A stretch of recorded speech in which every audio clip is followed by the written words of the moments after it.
இதை போட்டு ஒரு சின்ன டிப்ஸு. இந்த வேப்பிலை இருக்குல்ல, இந்த தலை வந்து நல்லா கொஞ்சம் உரிவு, இவ்வளோ தலை உரிவு நல்லா. அப்போ வந்து அம்மியில் அரைச்சாங்க, இப்போ வந்து நீங்கள் மிக்சியில் போட்டு அரைப்பீங்க.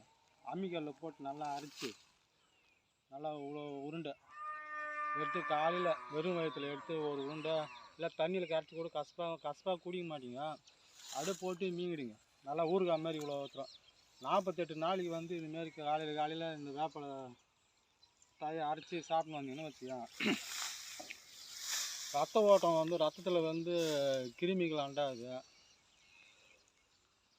எந்த ஒரு விஷ ஜந்துக்களை வந்து கடித்தாலும் விஷம் ஏறாது, பிபி சுகரு வராது. என் அம்மாலாம் சின்ன வயசில் நான் இருக்கும்போது எனக்கு ஒரு 30 நாள் என்ன நான் சாப்பிட்டுக்கிறேன். இதை அரைச்சி எனக்கு அவங்க சாப்பிடும் போது எனக்கு கொடுத்துக்கிறாங்க, நான் குடிச்சிக்கிறேன்.